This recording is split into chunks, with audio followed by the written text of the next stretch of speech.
नमस्कार, मैं गुरुग्राम से इंदु दीवान। आज क्या हुआ, आज सुबह सुबह एक कॉल आया। उन्होंने पूछा कि मुझे गृह प्रवेश करना है। तो भाभी आप बताइए हम कब गृह प्रवेश करें। मुझे याद आया ये तो माघ का महीना है, इस महीने तो बसंत पंचमी आती है। तुरंत मैंने पत्रा निकाला, देखा बसंत पंचमी कब है, उनको बता दिया। बसंत पंचमी का नाम आते ही मेरे दिमाग के घोड़े दौड़ने लगे। और होनहार की बात है, आज बृहस्पतिवार था तो मैंने पीला कपड़ा भी पहना हुआ था। उतने में ही लता नवल भाभी जी का फोन आया कि बसंत पंचमी आने वाली है, तुम इसके ऊपर कुछ लिखो, कुछ बोलो, कोई वीडियो बनाओ। मुझे याद आया आज से 25 साल पुराना वो समय जब मैंने FM रेडियो पे अपना पहला प्रोग्राम दिया था। उस प्रोग्राम का नाम भी था बसंत उत्सव। तो दोस्तों, आज मैं आपको बसंत उत्सव के बारे में बताऊंगी।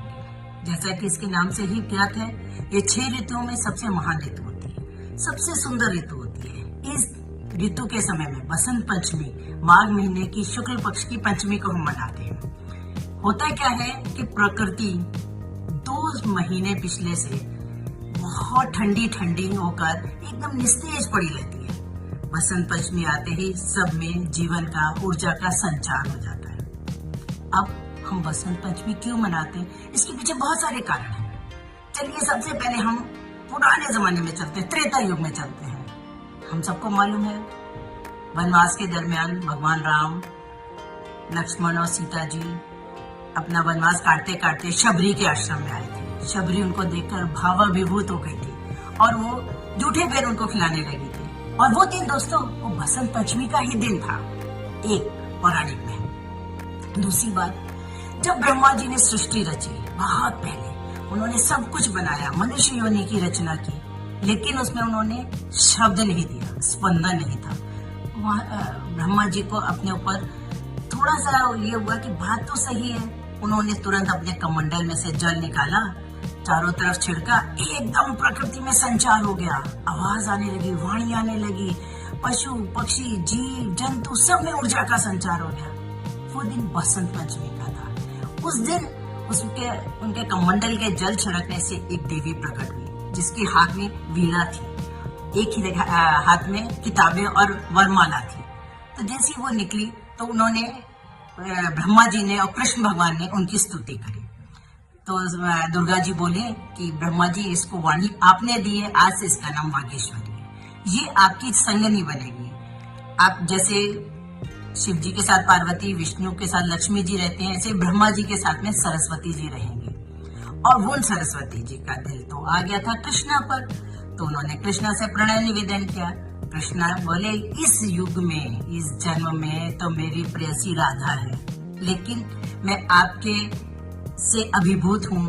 आपको मैं वरदान देता हूँ, जो भी आपकी पूजा करेगा उसको आप वागेश्वरी बन के, उसकी वाणी के ऊपर आपका अधिकार होगा, उसकी वाणी के ऊपर उसका खुद का अधिकार होगा, विद्या अध्ययन में वो अव्वल आएगा। तो इसलिए उनको नाम दिया गया था सरस्वती। तो सरस्वती पूजा का प्रचलन भी उसी दिन हुआ। अब बात आती है कि हम सरस्वती पूजा के ऊपर पीला कपड़ा क्यों पहनते हैं। तो दोस्तों, पीला कपड़ा क्या है, प्रकृति का संदेश है। आपने देखा होगा सब तरफ बसंत पंचमी पे रंग बिरंगे फूल खिले रहते हैं, ऊर्जा का संकेत है। इस दिन सूरज भी अपनी यात्रा आरंभ करता है और यात्रा आरंभ करके ऊर्जा का संचार करता है, इसलिए पीला रंग। अब हम और चलते हैं, इसका बसंत पंचमी का और क्या महत्व है। हम चलते हैं इतिहास की तरफ। आपको याद होगा पृथ्वीराज चौहान ने मोहम्मद गौरी को 16 बार हराया था युद्ध में। और 16 बार युद्ध में हराने के बाद जब 17वीं बार पृथ्वीराज चौहान हार गए, तो मोहम्मद गौरी उनको बंदी बनाकर अपने साथ अफगानिस्तान ले गया और वहां ले जाकर उन्हें उसके साथ बुरा कर्म किया। और वो उसको चाहता था कि किसी तरीके से लोगों को बुलाकर लोगों के सामने इसका कत्लेआम किया जाए। उसने सभा बुलाई हुई थी, बहुत ऊंची सभा थी, वहां पे उसका कत्लेआम करने का इंतजाम था।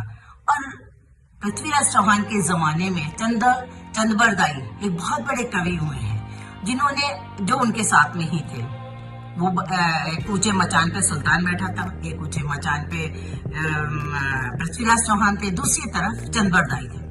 चंदबरदाई को ये मालूम था कि पृथ्वीराज चौहान का निशाना अचूक है, परंतु मोहम्मद गौरी उनकी आंखें फोड़ चुके थे, उनकी आंखें नहीं थी तो वो कैसे देखते कि मोहम्मद गौरी कहाँ पे है। मोहम्मद गौरी ने उनको तीरंदाजी की प्रतियोगिता के लिए बुलाया था कि इनकी तीरंदाजी की प्रतियोगिता अफगानिस्तान वाले देखेंगे।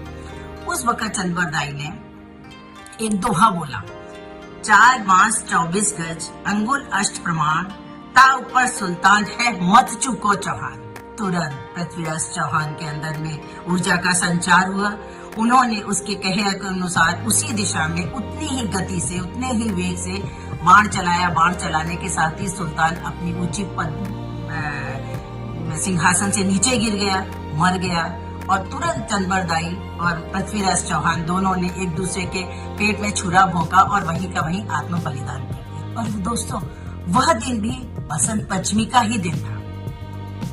सिखों के गुरु 10वें गुरु गोविंद सिंह जी महाराज का विवाह उत्सव भी बसंत पंचमी के ही दिन हुआ था। अब बसंत पंचमी के दिन पतंग उड़ाने का भी प्रचलन है। ये भारत से ज्यादा पाकिस्तान में इसका प्रचलन है। इसके पीछे क्या कथा है? इसके पीछे कथा ये है, एक हकीकत राय नाम का बालक था जो लाहौर में रहता था और भगवान का बहुत बड़ा उपासक था। एक बार सब बच्चे खेलने के लिए जा रहे थे। उन्होंने हकीकत राय से बोला कि आप भी खेलने के लिए चलो। हकीकत राय ने मना कर दिया कि मैं खेलने नहीं जाऊंगा। उन्होंने उसकी देवी दुर्गा माता का उपहास किया। हकीकत को गुस्सा आया। उसने बोला कि मेरी माता का उपहास क्यों कर रहे हो? अगर मैं तुम्हारी माता का उपहास करूं तो तुम्हें क्या अच्छा लगेगा? और उन्होंने उपहास किया। और उस वक्त के राजा ने ये आदेश दिया कि इसने हमारी माता का उपहास किया, इसका सर कलम कर दिया जाए। भरी सभा बुलाई गई, हकीकत राय का सर कलम कर दिया गया। और दोस्तों, आपको मालूम है, वह सर कट कर जमीन पर नहीं गिरा, वह सर कट कर आकाश मार्ग से होता वह स्वर्ग चला गया। तब से आज तक पतंग उड़ाकर उस हकीकत राय को याद किया जाता है। हिंदुस्तान से ज्यादा पाकिस्तान में बसंत पंचमी वाले दिन पतंग उड़ाने का प्रचलन है। उसको याद किया जाता है कि स्वर्ग में जैसा वो स्वर्ग में गया, ऐसा सब लोग भी स्वर्ग में गए। और बसंत पंचमी के लिए बस इतना ही आज का दिन।